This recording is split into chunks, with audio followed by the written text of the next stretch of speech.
1950 रुपयाला सरकी झाली 50 किलोची. आणि 1 रुपयानं जो दूध वाढलं ना 1 रुपयानं, ह्या नोकरीवाल्याच्या बायका अशा भांडी आपटीतात घरात. दूध प्यावा का नाही, दूध प्यावा का नाही. तो नवरा का दूध पितो का? अगं तो नवरा पितो ते 82 रुपये पावशेर आहे. अर्धा लिटर दूध घेती, पण नुसती बोंबलती त्या दुधावाल्याला जाम करती. पाणी नाही टाकलं, पाणी नाही टाकलं. अगं मागच्याच महिन्याचे पैसे दिले नाही तो, आता उधारीतच निघालाय. पाणी नाही टाकलं, पाणी नाही टाकलं. फार त्याच्या सायकलीचा तांब्या उपशिती. पाणी नाही टाकलं, पाणी नाही टाकलं. आणि नवरा जेव्हा बसला पाणी नेऊन देते. पाणी टाका, पाणी टाका, पाणी टाकीत राहा, पाणी टाकीत राहा. भया अजून लई घाण वाश येतो, पाणी टाका, पाणी टाका. एवढी घाण कशी काय पिते गो तुम्ही? पाणी टाकीत राहा. पाणी कमी पडलं तर तुम्ही अखेरात मला पप्याला त्रास द्याल. टाका पाणी. काय झालंय महाराज? महाराजांनी प्रमाण लिहिले 700 वर्षापूर्वी. असत्य सिरीजले जन पापा देते अनुमोदन आणि करती हेळण संतांशी. इथं काय झालं महाराज? चांगल्या माणसांना त्रास झाला. निवृत्तीनाथानं माझ्या डोक्यावर हात ठेवला आणि त्यामुळे माझा अभंग झाला बाप रखमा देवरू. पहिला मुद्दा संपला, दुसरा मुद्दा संपला. आज तिसरा मुद्दा. गायक वादकोणी जनमंडपवाले, माई सिस्टीमवाले, महिला आघाडीच्या बाया, बचत गटाच्या बाया, दारुडे बिरुडे बेवडे बिवडे जुगारी वगैरे. उद्या कोणी म्हणाय नको आपलं नाव नाही घेतलं.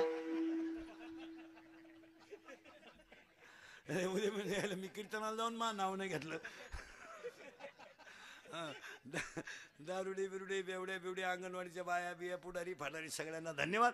आणि शिंदे पाटील परिवाराच्या दुःखद प्रसंग जमलेले अत्यष्ट मित्र परिवार आणि श्राद्धाच्या कीर्तनाला सुरुवात. तुम्ही म्हणाला आतापर्यंत चाललं काय होतं? आतापर्यंत एकच शब्द फायनल झाला, ज्ञानच देव आहे, देवच ज्ञान आहे.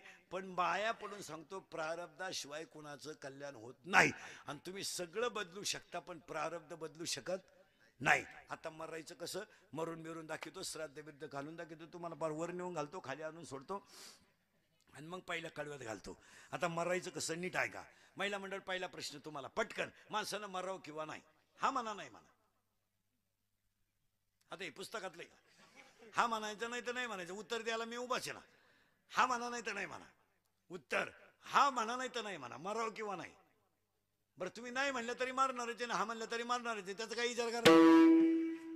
फायनल म्हणजे मरावं लागेल. आता पुरुष मंडळीला मरावं लागेल म्हणजे जन्माला यावं नाही. मग यावं का लागेल? जाणकार माणसं ध्यानात ठेवा. मागच्या जन्मीचे भोग भोगून संपल्याशिवाय कुणाला जाता येत नाही. मग काय माणसं म्हणतात ना, काय त्या माणसाचे हाल आहे, त्यानं जायला लागत होतं, नाही जात. काही काही माणसं 4-4 वर्ष खाटावय, खाती नाही पिती नाही, पडेल नुसते, पाहत राहते पाहुण्यांक. बरं पाहुणे इतके नमुने जे त्यानं कधीच खायला नाही ते भेटायला घेऊन जाणार. तुम्ही पहा हॉस्पिटलमध्ये माणूस ऍडमिट असला ना, त्याला काजू बदाम सफरचंद जे सांभाळायला राहतं ना त्याला तेच आणतंय सगळं. आणि त्याला आपण चपाती घेऊन गेलो ना, ते म्हणतं वासानं जेवण जात नाही. अरे गालवर आले तो वासानं जेवण जात नाही. ज्या घरात म्हातारी माणसं आजारी आहेत ना, त्या घरातली नातू पहा तुम्ही गुबगुबीत, आणि म्हाताऱ्याला जात भेटायला. पाया पडून सांगतो भोगल्याशिवाय कोणाला जाता येत नाही. वाहिला उद्वेग दुःखाची केवळ, वाहिला उद्वेग दुःखाची केवळ, वाहिला उद्वेग दुःखाची केवळ, वाहिला उद्वेग दुःखाची केवळ.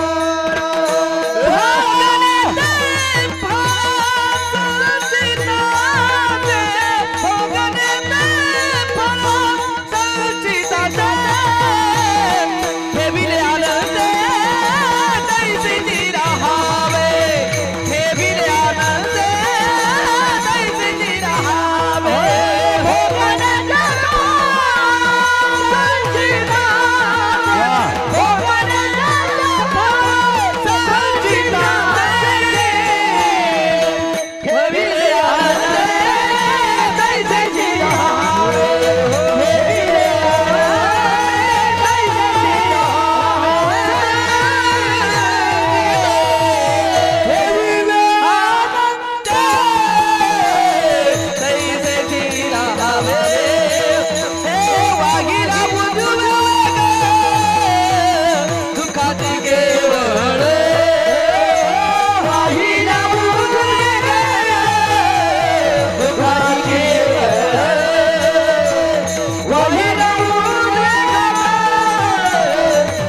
आपल्याला आता पहिला प्रश्न आपला झाला यावं लागतं पण कशाला भोगायला. उदाहरण एका मिनिटात. बायकोच्या मांडीवर शरीर आहे. बायकोच्या मांडीवर ज्यानं शरीर ठेवलं ती मांडी दुसरी कुणाची नसून ती मांडी कौशल्याची आहे. आणि मांडीवर ज्याचं डोकं आहे ते राजा दशरथाचं आहे. आणि राजा दशरथ बायकोच्या मांडीवर डोकं ठेवताना त्याच्या डोळ्यातली कडवली झाली. आणि राजा दशरथ कौशल्याला म्हणतोय, कौशल्य बघ बघ कौशल्य बघ बघ बघ. त्या कौशल्य भीतीवर मारताना माणसाला त्याने केलेली सगळी चित्र त्याच्या डोळ्यापुढं. कौशल्य बघ, भिंत आहे, भिंत भिंत भिंत आणि भिंतीवर चित्र आहे. बघ कौशल्य मारताना दशरथ बघ कौशल्य बघ भिंतीवर चित्र आहे ग. आणि त्या चित्रामध्ये नदी वाहते. नदीच्या कडेला झोपडी आहे. झोपडी शेजारी 2 आई वडील बसलेत. आणि मी पाणी घेऊन गेलोय आणि त्यांनी मला शाप दिलाय, तू पुत्र शोकाने मरणार आहे. मेला दशरथ. राजा दशरथाला मरताना सुद्धा श्रावण बाळाच्या आईवडिलांच्या शापाची आठवण झाली. का? तो भोग त्याने भोगला नसता तर तोपर्यंत दशरथ मेला नसता. कधीच नाही. आता उत्तर ऐका. मागील जन्माचे भोग बघून संपवण्यासाठी यावं लागतं, आल्यावर जावं लागतं. आणि कधी जाऊन चालत नाही, अशी बोगसगिरी नाही. हा काय माणसं म्हणते बा तो दिंडीत मेला, तो आजारीच होता. काय माणसं म्हणते तो सोमवारी मेला. तो माळकरी सुद्धा नीट मरत नाहीत. भांबावल्या भयानक उडू नका. आता हे मी पोपटावानी बोलतोय, मरायच्या टायमाला बोंबील मागू शकतो, त्याचं काय असं चालतं काय? कोणी उठायचं माणसाने असं काही बरायचं असं नाही चालत. ते काही लोकांनी मोग पाठा केलाय. फक्त मरणाऱ्या माणसाच्या तुळशीच्या माळीचा फायदा काय आहे? मरणाऱ्या माणसाच्या तोंडात तुळस घालायची गरज पडत नाही. ज्याच्या गळ्यात माळ आहे आणि ज्याच्या गळ्यात माळ नाही त्याच्या तोंडात तुळस घालतात. पण ती त्याच्या घरच्यांना घालू द्या, बाहेरच्यांनी कोणी आगावपणा करू नये. काहींना तिलाही खोट राहते. उचला मडकण घाला तुळशीची पानं.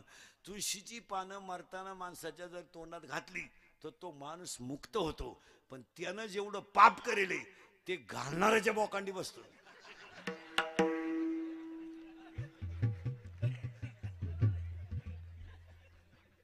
मग त्याच्या थोरल्या सुनाला घालायला.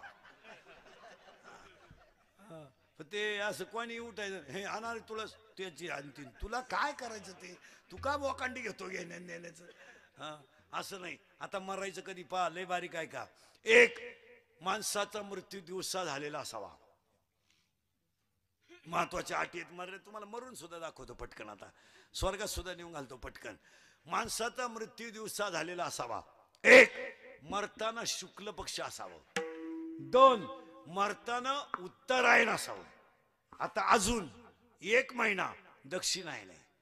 आता 21/12 पर्यंत, 21/12 पासून दक्षिणायन संपन आणि उत्तरायण लागण तर 21 जून पर्यंत. 21/12 ते 21 जून हा 6 महिन्याचा जो काळ आहे हा उत्तरायण आहे. आणि 21 जून ते 21 डिसेंबर हा दक्षिणायन आहे. हा जो काळ आहे ह्या महिन्यांचा हा मरायला अशुभ आहे. आणि ह्या 2-3 महिन्यात लोक जास्त मरतात. आता लोक मरायचं प्रमाण कमी होईल कधी? 1-1.5 महिन्यानं. ऐका आता, माणसाचा मृत्यू दिवसा झालेला असावा, शुक्ल पक्ष असावं, उत्तरायण असावं. मरायला उत्तरायण लागतं. तुम्ही म्हणाल पुरावा आहे का हो?